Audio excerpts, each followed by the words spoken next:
topic of this teaching module is assessing rear impact crashes. The purpose of this module is to teach you how to assess a rear crash, properly triage the occupants, predict the most likely injuries, and describe the crash to other professionals so as to convey the most essential information.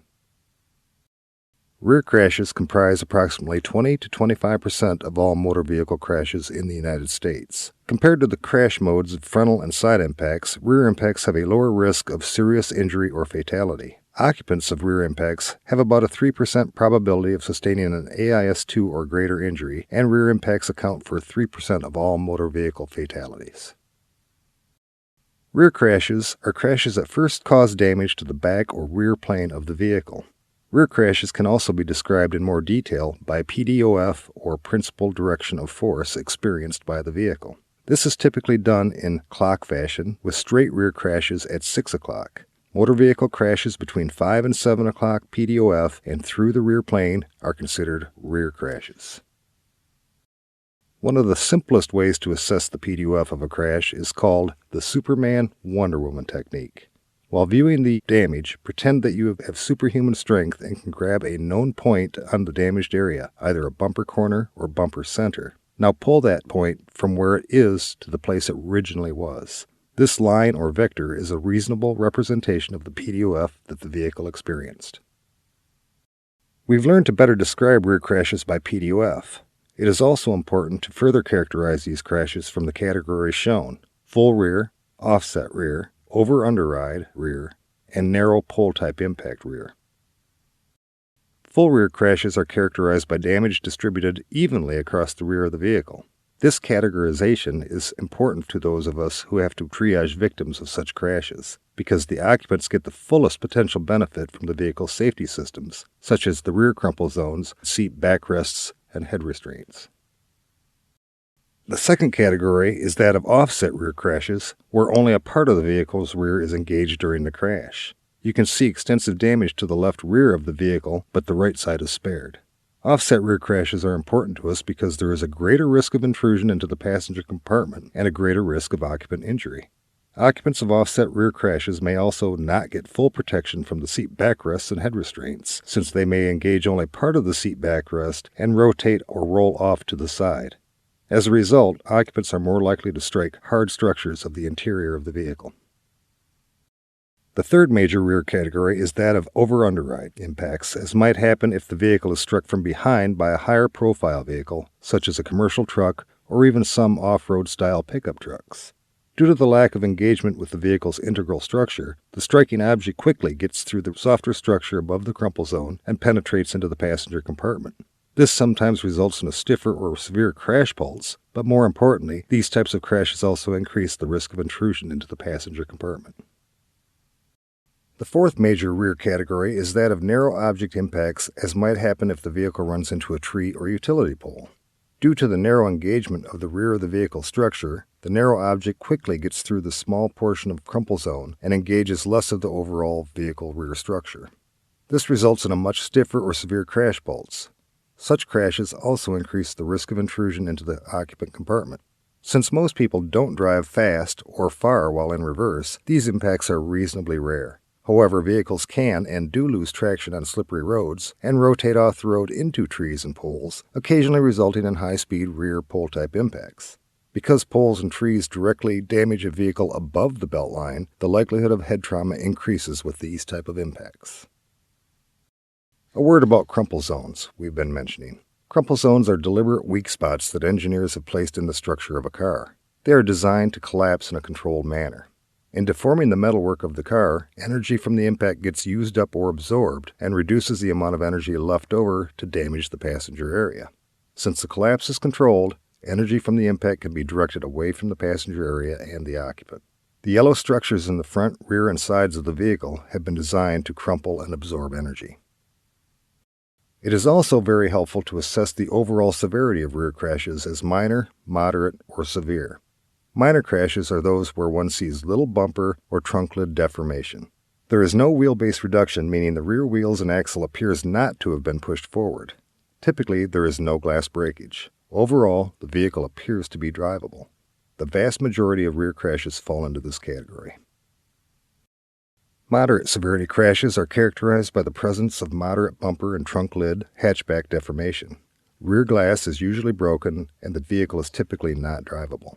There is only minimal or no reduction of the wheelbase. Occupied seat backrests may be deflected rearward. In such moderate severity rear crashes, there is typically only minimal intrusion in the cargo area or rearmost seating area. Severe crashes, such as this one, are characterized by significant bumper and trunk lid hatchback deformation. There is also obvious wheelbase reduction with shifting of the rear wheels and axle forward. There is also induced or remote buckling of the roof and side doors. In severe cases, intrusion of the rear deck lid, rear seat backs, and other rear components into the passenger compartment are common. With the intrusion, the occupant may be entrapped. Occupied seats often demonstrate rearward deflection or deformation from occupant loading. While rear impacts tend to have the lowest probability of injury compared to side, front, or rollover modes, there are several key risk factors to assess in order to determine the likelihood of serious injury. Rear seat occupants, infants seated in a rear-facing child seat, front seat occupants with seat backrest deformation, occupants of rear seats with front seat backrest deformation present in front of them, any occupants with low seat backrest and no head restraint, special populations, and gas tank ruptures, leakage, and fire. Occupants of the rear seating area are exposed to greater risk. They experience a slightly higher delta V than the front seat occupants.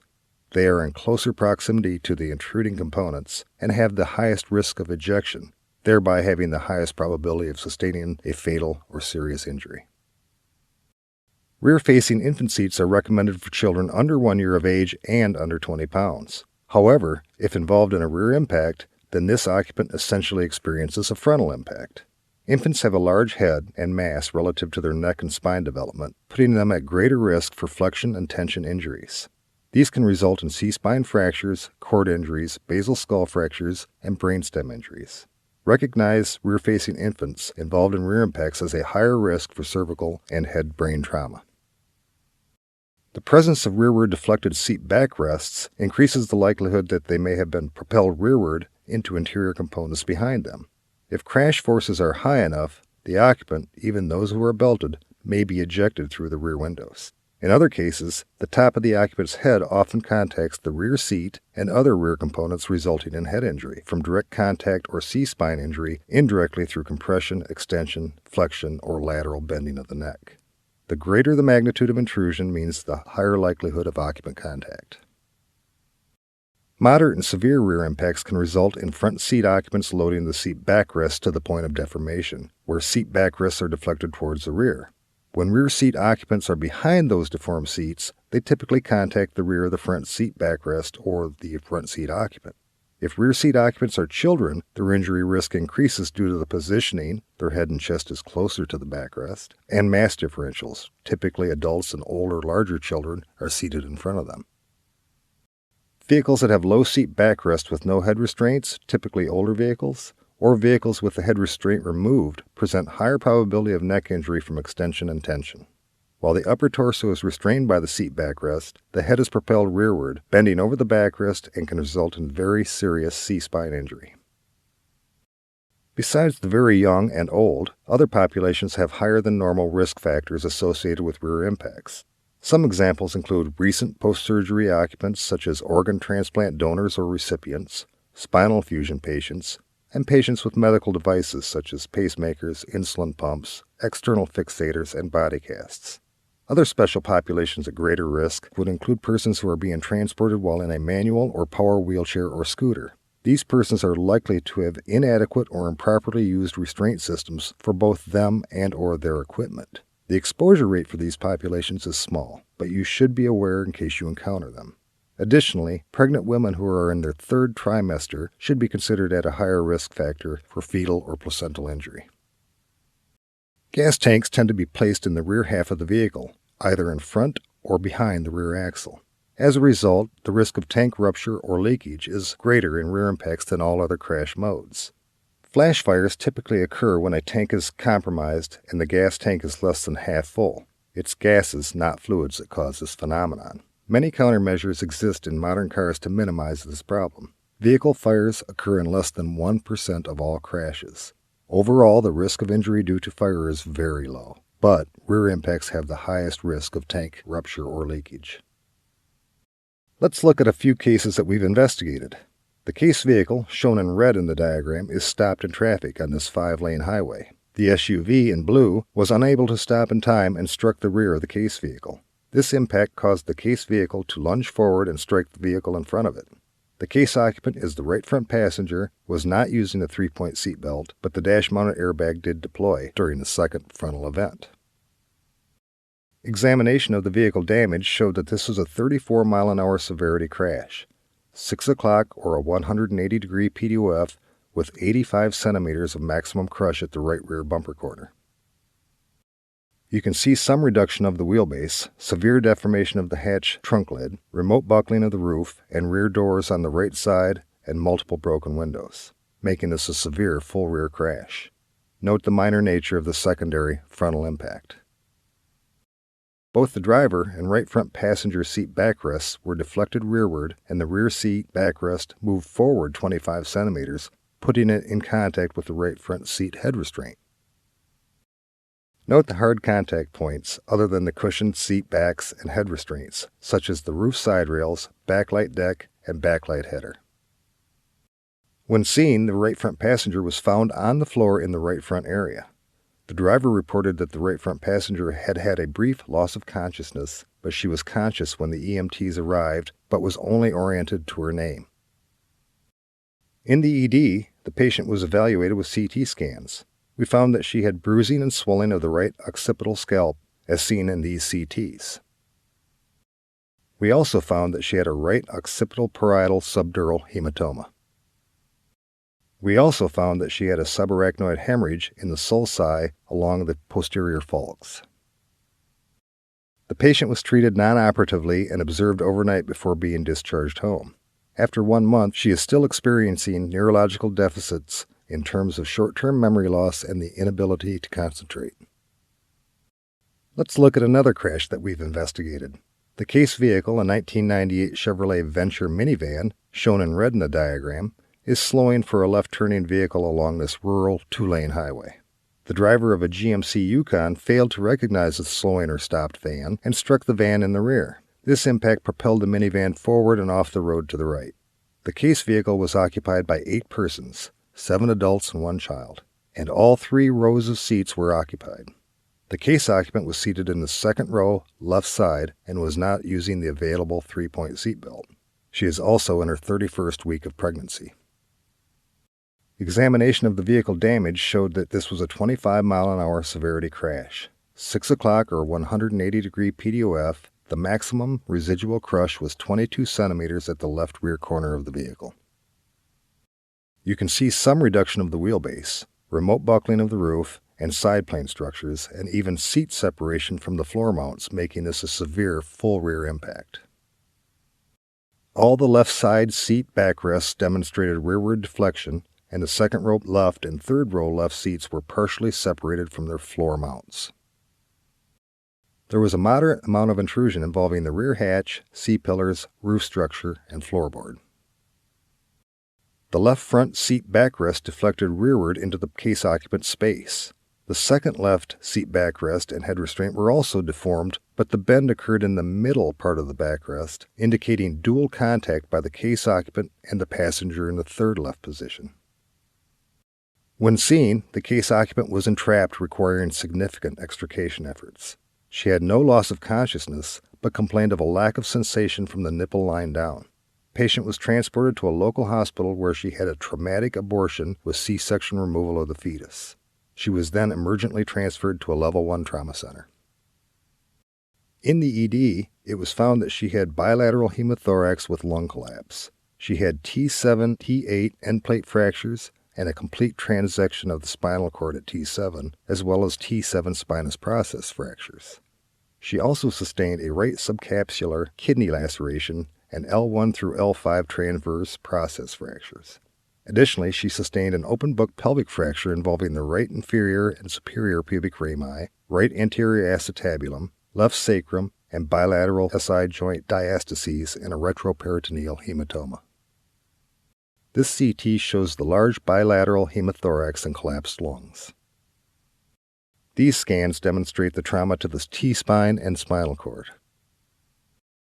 This scan shows a close-up of the L-spine with bilateral transverse process fractures. These scans show a 3D reconstruction of her open book pelvic fracture. Note the diastases of the rami and SI joints. This is another scan of the open book pelvic fracture, showing the widening of the SI joints typical of open book fractures. Her outcome was a traumatic abortion with a C-section, spinal fusion, kidney laceration which was treated non-operatively, pelvic fractures which were compressed and stabilized but non-operative, paraplegia from the umbilicus down, and after 31 days she was transferred to a subacute rehabilitation care.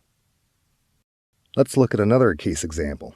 In this case, a 2000 Ford Focus lost control on a slippery road, spun out, and entered the opposing lane with the left rear corner leading. The front of a 1996 Jeep struck the left rear corner of the case vehicle. The driver, or case occupant, was using the 3-point seatbelt, but no airbags deployed. Examination of the vehicle damage showed that this is a 36 mile-an-hour severity crash. 7 o'clock or 210 degree PDOF, the maximum residual crush was 121 centimeters at the left rear bumper corner. You can see some reduction of the left side wheelbase, remote roof buckling, damage involving the side doors, multiple broken windows, and significant occupant compartment intrusion, making this a severe offset angled rear impact. The vehicle also demonstrates some degree of overriding impact damage, since the Jeep has a higher bumper height than this vehicle. Examination of the interior of the vehicle showed the driver's seat backrest to be deflected rearward and deformed by contact with the intruding side structure. The B-pillar was moved both forward and to the right, while the left rear seat backrest was pushed 45 centimeters to the front, putting it in contact with the driver's seat head restraint. The 43-year-old female driver was using the available 3-point seatbelt. The patient was found in the driver's seat, unconscious but moving all extremities. She was intubated in the field and transported via helicopter to a Level 1 trauma center, where she did not regain consciousness for 10 hours.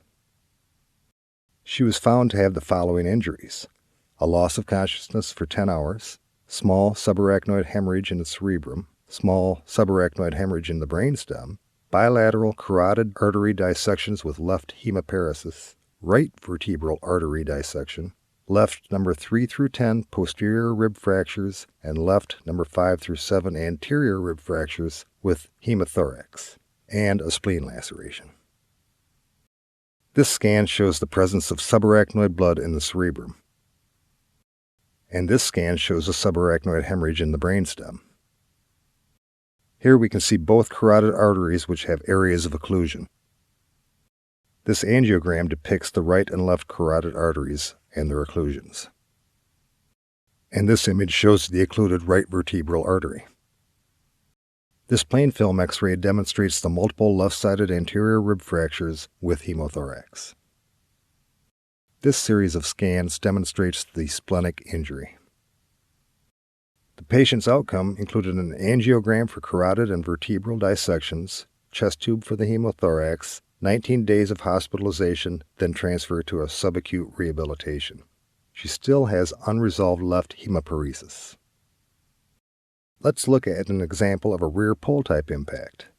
The case occupant had forgotten something at home and decided to back up her long driveway versus turning around. She ran off the road and struck a tree with the rear plane. She was not using the 3-point seatbelt and no airbags deployed. Examination of the vehicle damage showed that this is an 18 mile-an-hour severity crash, a 6 o'clock or 180 degree PDOF. The maximum residual crush was 67 centimeters just inboard of the right rear bumper corner. Examination of the vehicle showed a slight reduction in the right wheelbase, remote buckling of the roof and side structures, making this a moderate, narrow pull-type impact. Examination of the interior of the vehicle showed no evidence of seatbelt usage. Both front seat backrests were fully deflected rearward. Intrusion was mostly in the cargo area, but the left rear seat backrest moved forward 15 centimeters. In this slide, we can see the probable head contact with the padded left rear seat backrest. The patient was found unconscious by her children as they returned home from school. The patient was transported to a local hospital and later transferred to a Level 1 trauma center.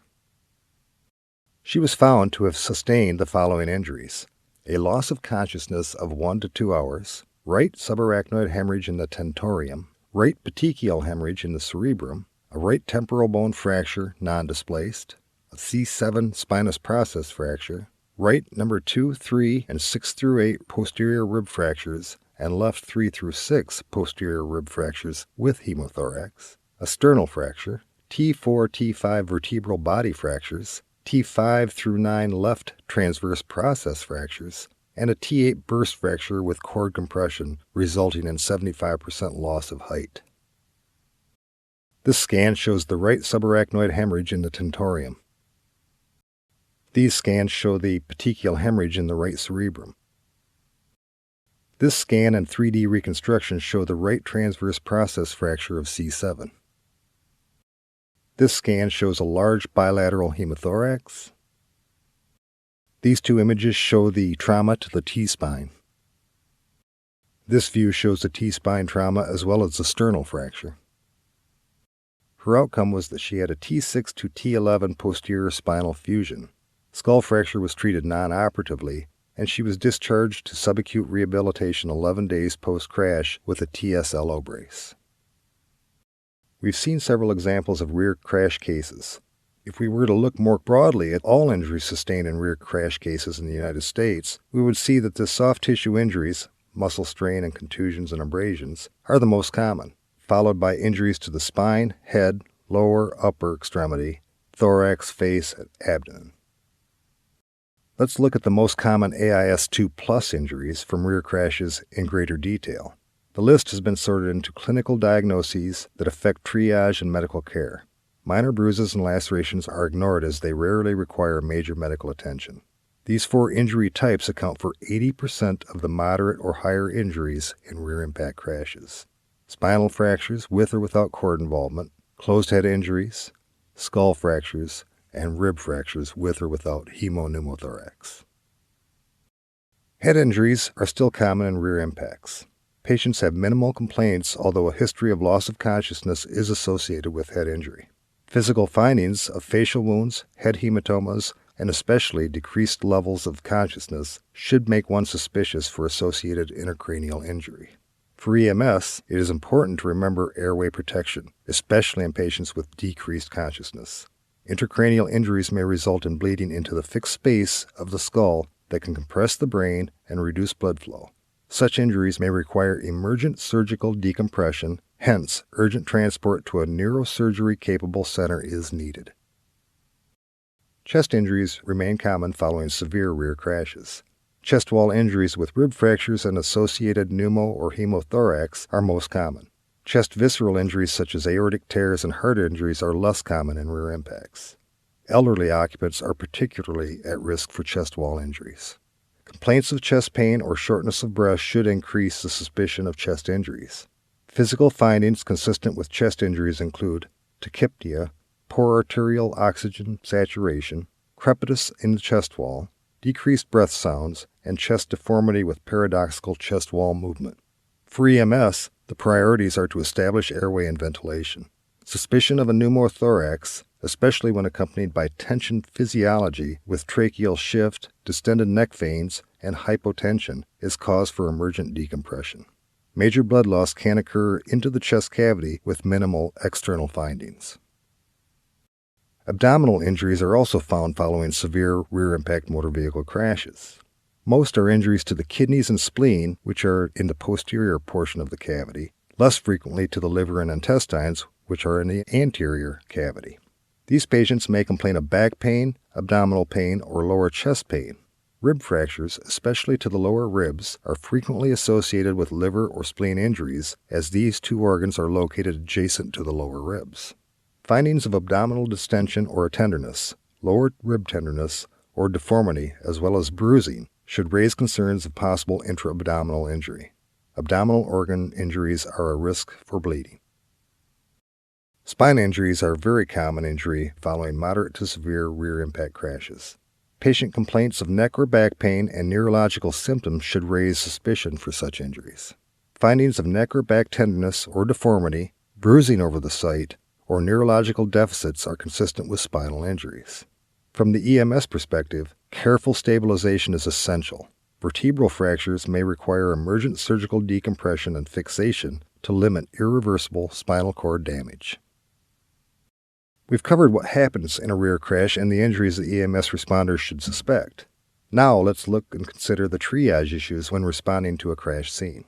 If multiple vehicles are involved, the vehicle that sustained a side impact should generally receive priority as injury risk is greater in the struck car as opposed to the bullet car. Other factors being similar, occupants of the smaller vehicle or the vehicle with the greatest intrusion or deformation should receive priority.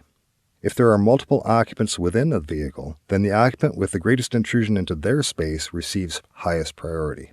Occupants nearest the greatest external crush should next be prioritized, as well as improperly belted occupants. Very young or very old occupants are also at greater risk of injury due to their body's decreased ability to tolerate injurious forces and also because of their decreased physiological reserve. Let's begin to wrap up with some general rules of thumb. Rear crashes are generally less dangerous than side crashes or frontal crashes. In vehicle-to-vehicle crashes, the smaller vehicle's occupants are at greater risk of injury. Rear crush zones vary widely from vehicle to vehicle. Smaller crush zones provide less protection than larger crush zones. Angled or offset crashes increase chances of occupant rolling out of the seat and striking other interior components, especially unbelted occupants. Unbelted occupants are at a greater risk of injury. Occupants at the extremes of age are at greater risk of injury. Rear seat occupants are at greater risk than front seat occupants. Rearward seatback deflection serves as a ramp for the occupant and as an injury source for the occupants that are behind them. The crash and vehicle information you see at the scene is essential to properly triaging the patient. This information should help you to predict the most likely injuries. Properly relaying this information to medical control and to the medical team will assist them in the proper assessment and care of the patient. Hopefully, a large team is awaiting your arrival in the emergency room or trauma bay. Remember, they have limited time to detect and treat the patient's potentially life-threatening injuries. Help them out. Don't make them guess more than they have to. Important crash information in your possession can be very helpful to the receiving medical team, and it is essential to pass it on. This information includes type of crash, front, side, rollover, subcategory of crash, full, offset, narrow, over, under ride, restraint status, belt use, non-use, airbags deployed, non-deployed, type of vehicle, small car, large car, pickup, van, commercial vehicle, intrusion or entrapment, death in the same vehicle, the presence of ejection, and crash severity and PDOF. Thank you for your attention.